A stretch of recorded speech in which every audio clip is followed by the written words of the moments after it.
Привет, друзья! Всех, как всегда, рад приветствовать вас на своем канале. И сегодня, пользуясь случаем, кстати, хотел поздравить всех автомобилистов с праздником, Днем автомобилиста. Сегодня 27 ноября 2019 года.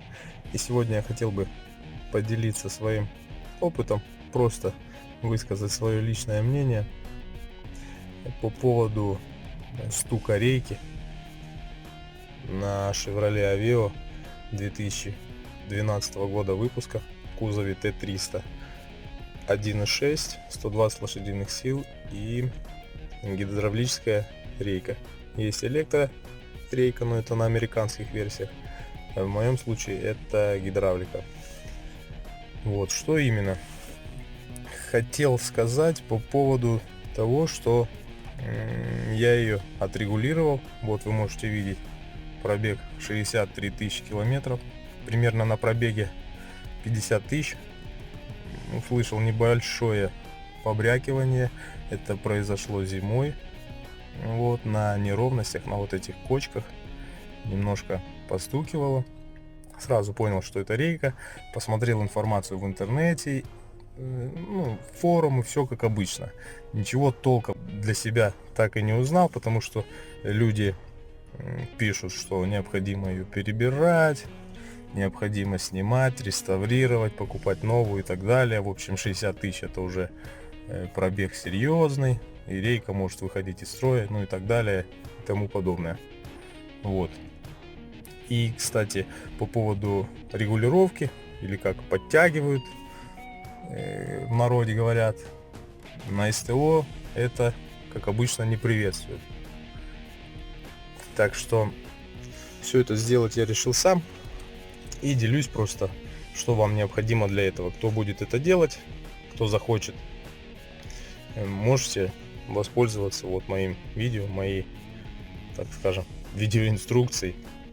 Это же касается и владельцев Chevrolet Cruze, потому что рейки, скорее всего, там одинаковый, и инструмент понадобится также одинаковый для этого.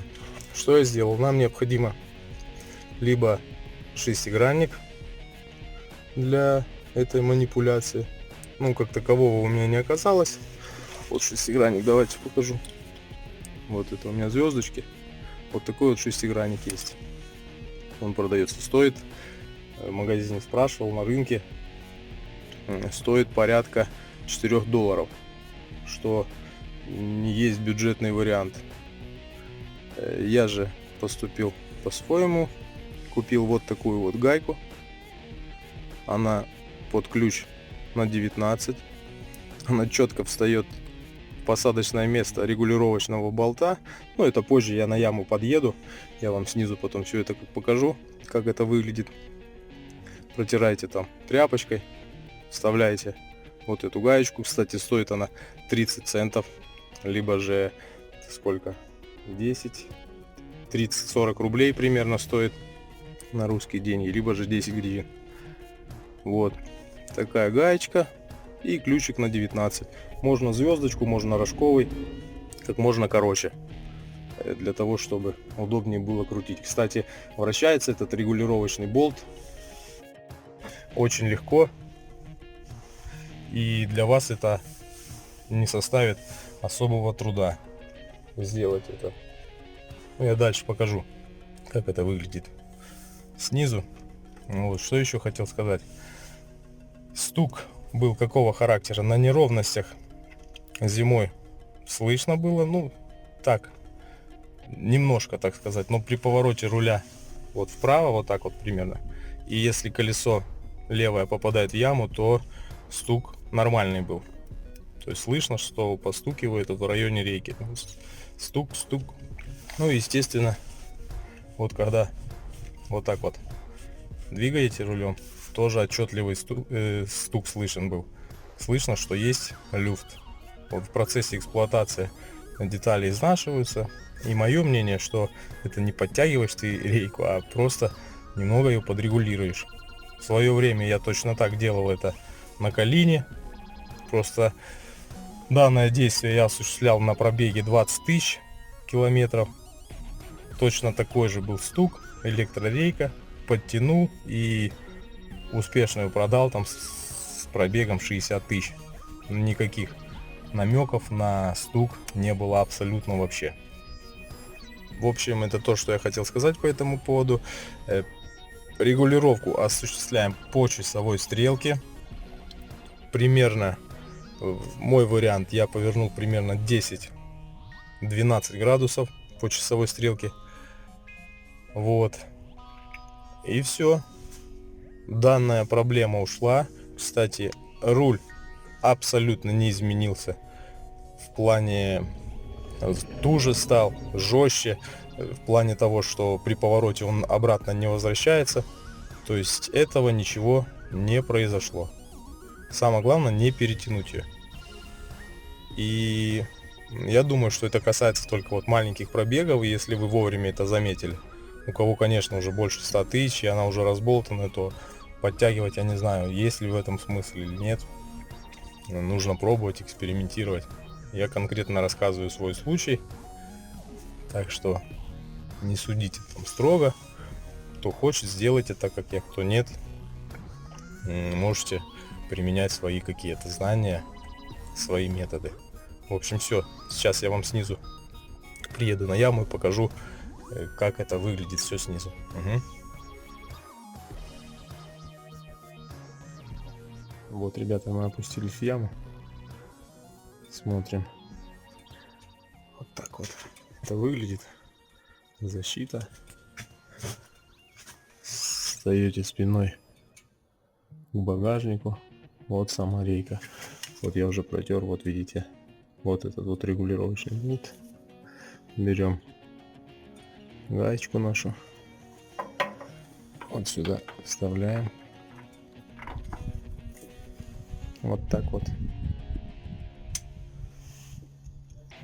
И, допустим, ключ вот такой вот накидной головку вставляете сюда.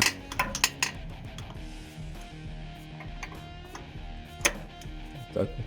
И все, и крутите. Все. В принципе, что я хотел сказать и показать вам. Так, далее еще попробую сейчас отснять. Есть. Давайте я вам фотографии, наверное, сделаю.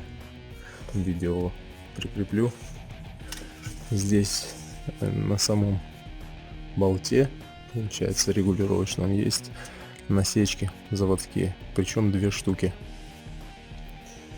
И, наверное, это в пределах допуска. Вращать можно, получается, этот регулировочный болт. Сейчас я вам фотку попробую сделать. В общем, так, чем же показать вам сейчас.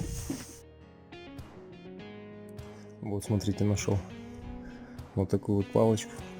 Сейчас постараюсь показать. Вот, смотрите, 2 насечки.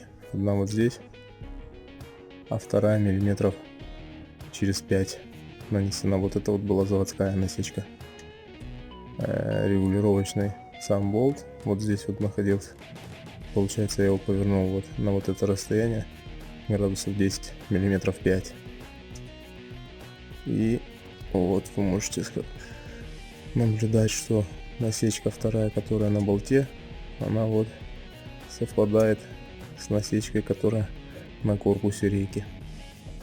То есть на корпусе одна засверленная вот такая и 2 на самой гаечке, ну вот этой регулировочной. Ну, это мои мысли. Я думаю, что это тот допуск, на который можно регулировать рейку. Если что не так сказал, пишите в комментариях. Интересно будет, почитаю.